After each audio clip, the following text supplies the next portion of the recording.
देखिए, लंबे समय से विशेष तौर पे जब महेंद्रगढ़ की बात कर रहे हैं तो महेंद्रगढ़ में 42 साल से दो ही नेताओं का राज रहा है। बारी बारी से जनता ने 42 साल तक इन दोनों को विधानसभा पहुंचाने का काम किया है, लेकिन निराशा हाथ लगी। चाहे वो व्यवस्थाओं के रूप में हो, चाहे वो सुविधाओं के रूप में हो, चाहे वो परियोजनाओं के रूप में हो, ये इलाका लगातार पिछड़ता रहा इन 42 सालों के अंदर। सर, जैसे लोकसभा के चुनाव जैसे जैसे आ रहे हैं तो ऐसे कई बार हम देखते हैं कि भी मोदी लहर के चलते काफ़ी उस भाव में बह जाते हैं। तो क्या मानते हैं भाई, मोदी लहर अब की बार नज़र आ रही है? क्योंकि राम मंदिर का जिस तरह से एक कार्यक्रम हुआ 22 तारीख को, उसके बाद ये लोगों में कयास लगाए जा रहे हैं कि फिर दोबारा से मोदी सरकार बनने जा रही है। आप क्या मानते हैं, एक्चुअल में कोई राम मंदिर का प्रभाव इस लोकसभा चुनाव में पड़ने वाला है? नमस्कार साथियों, मैं हूं कृष्ण सैनी। आप देख रहे हैं MJN हरियाणा लाइव न्यूज़। आज हम एक बार फिर आम आदमी पार्टी के ऑफिस महेंद्रगढ़ में मौजूद हैं और महेंद्रगढ़ में डॉक्टर मनीष यादव के साथ आज हम खास चर्चा में मौजूद हैं। मनीष जी, जैसे आपको पहले युवा प्रदेश अध्यक्ष का पद मिला हुआ था, अब कौन सा पद दे दिया गया है? क्योंकि हरियाणा में ऐसा लग रहा है कि बड़ी जिम्मेदारी आपको दी गई है, उसके बारे में थोड़ा सा बताएं। सबसे पहले तो मैं आपके चैनल के सभी दर्शकों को और आपको धन्यवाद करता हूं और स्वागत करता हूं आपका। आम आदमी पार्टी ने पिछले 1.5 वर्ष में, जब से मैंने आम आदमी पार्टी परिवार के साथ अपना जुड़ाव बनाया, इस परिवार में शामिल हुआ, तब से लगातार जो जिम्मेदारियां दी उसको मैंने बड़ी ईमानदारी निष्ठा से पूरा करने का प्रयास किया। और पार्टी ने पहले कार्यकारी जिलाध्यक्ष नियुक्त किया, उसके बाद युवा प्रदेश अध्यक्ष की जिम्मेदारी दी मुझे, और आज प्रदेश उपाध्यक्ष के रूप में मुख्य संगठन में जिम्मेदारी दी है। इसके लिए मैं सबसे पहले पार्टी शीर्ष नेतृत्व का दिल की गहराई से धन्यवाद करता हूं और ये विश्वास दिलाता हूं कि पूरी निष्ठा और ईमानदारी से इस जिम्मेदारी को निभाने का प्रयास करूंगा। बिल्कुल बिल्कुल सर, जैसे लगातार हम देखते हैं कहीं ना कहीं आम आदमी पार्टी का ग्राफ हरियाणा में बढ़ता जा रहा है और महेंद्रगढ़ में भी कहीं ना कहीं हम देखते हैं कि मनीष यादव भी अपने कार्यक्रम के माध्यम से डोर टू डोर अभियान चला रहे हैं, अपना ग्राफ बढ़ा रहे हैं। और क्या माने, अभी जैसे लोकसभा के चुनाव आ गए हैं तो आपके लोकसभा के चुनाव की किस तरह से तैयारियां चल रही हैं, कौन कैंडिडेट होगा, इसके बारे में थोड़ा सा बताएं। आम आदमी पार्टी 10 की 10 लोकसभा सीटों पे मजबूती से लड़ने के लिए तैयार है। आज एक बहुत बड़ा और मजबूत संगठन जो है वो हरियाणा के गांव-गांव तक आम आदमी पार्टी का पहुंच चुका है और आम आदमी पार्टी का एक निर्णय है कि इंडिया प्लेटफॉर्म के तहत जो लड़ाई शुरू की गई है संविधान को बचाने की, लोकतंत्र को बचाने की, उसमें वो पूरा अपना सहयोग रखे, उसकी तरफ वो पूरी मजबूती से सभी दलों के साथ बनी रहे।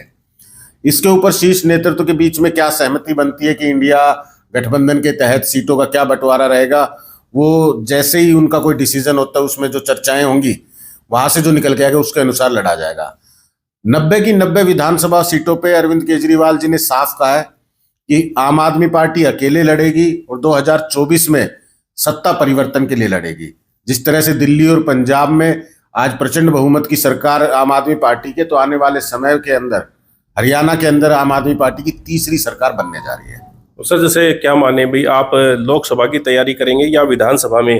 क्योंकि आप भी लगातार जुड़े हुए हैं कई सालों से पार्टी के साथ और आपका महेंद्रगढ़ में भी ग्राफ बढ़ता जा रहा है। काफ़ी हम देखते हैं कि आपके जितने भी जनसंपर्क कार्यक्रम होते हैं, काफ़ी गैदरिंग वहाँ पर इकट्ठा होती है। तो क्या माने, अब की बार जनता बदलाव का इशारा कर रही है?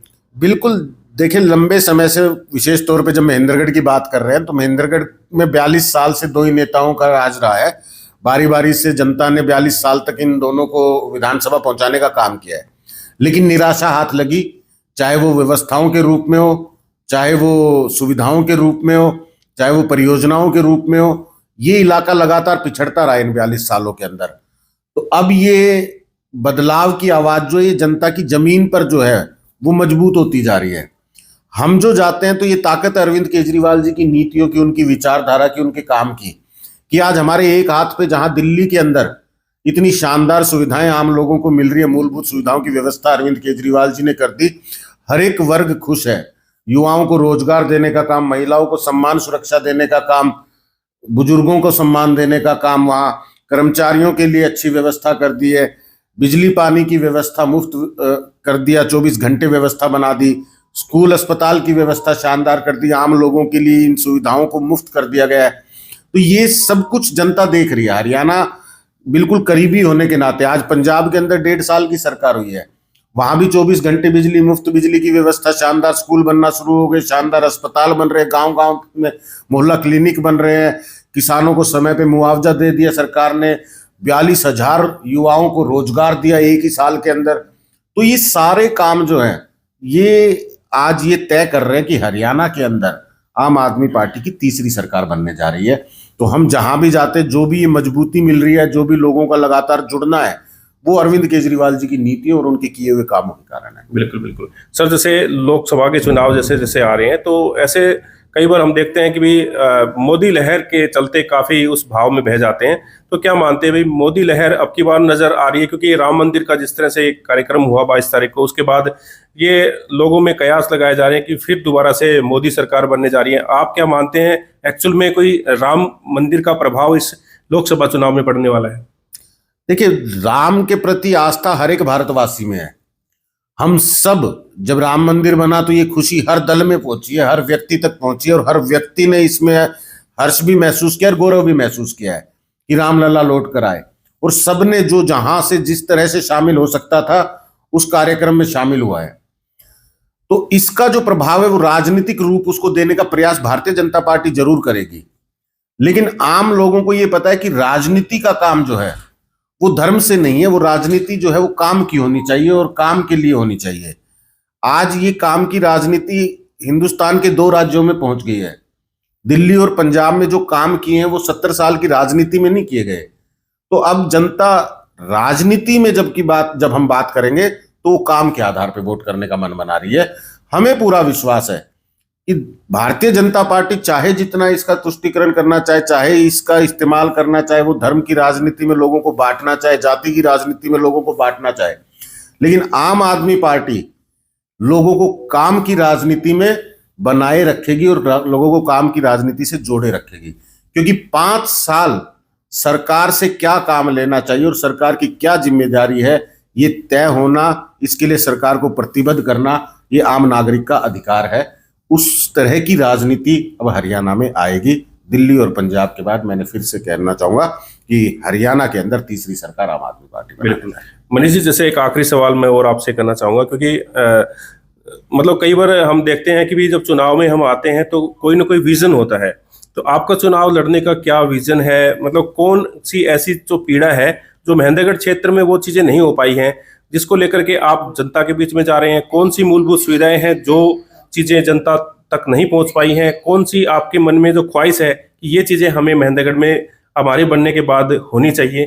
तो क्या विजन लेके आप चुनाव में? देखिए, सीधे सीधे से बहुत ही सीधा विजन है और साफ है कि महेंद्रगढ़ के अंदर, विशेष रूप से महेंद्रगढ़ का जो पिछड़ापन है, राजनीतिक पिछड़ापन कहें या इसे विकास में पिछड़ापन कहें, आज हमारे इलाके का पिछड़ापन केवल और केवल सरकार के कारण है। क्योंकि सरकार की जिम्मेदारी होती है, राजनीतिक रूप से जो चुने हुए प्रतिनिधि हैं उनकी जिम्मेदारी होती है वो इलाके के विकास को बनाए, इलाके के लोगों को सरकारी सुविधाएं दे, नई परियोजनाएं जो सरकार के माध्यम से आनी चाहिए वो इलाके में आए। आज इन तीनों ही तरीकों से महेंद्रगढ़ का लगातार अनदेखी भी हुई है महेंद्रगढ़ की, और इन सभी व्यवस्थाओं का अभाव है।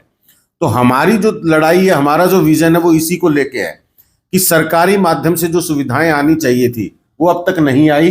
अगर हमें ये अवसर मिलता है और हम अगर जनता का मत लेके उस पोजीशन पे पहुंचते हैं, यहाँ के प्रतिनिधि चुने जाते हैं, आम आदमी पार्टी का कोई प्रतिनिधि चुना जाता है और हमारी सरकार बनती है, तो जिस तरह दिल्ली और पंजाब में हर व्यवस्था, हर सुविधा जो आम व्यक्ति तक पहुंचाई है, आखिरी व्यक्ति तक, आखिरी झोपड़ी तक जो सुविधाएं देने का काम अरविंद केजरीवाल ने किया है, वो हमारे इलाके में भी हो। Thank you sir. तो देखिए, आम आदमी पार्टी के ऑफिस में हम यहाँ पर मौजूद हैं और यहाँ पर डॉक्टर मनीष यादव से हमने खास बातचीत करी है, किस तरह से इनका विजन होगा और क्या लोकसभा चुनाव की तैयारियां चल रही हैं और इनको एक बड़ा पद भी हरियाणा में मिला है। तो ये सारी बातें हमने विस्तार से साझा की है। तो आप क्या सोचते हैं, अपनी राय कमेंट बॉक्स में अवश्य दें। इस खबर को ज़्यादा शेयर करें। आप बने रहिए एमजीएन हरियाणा लाइव न्यूज़ के साथ। नमस्कार।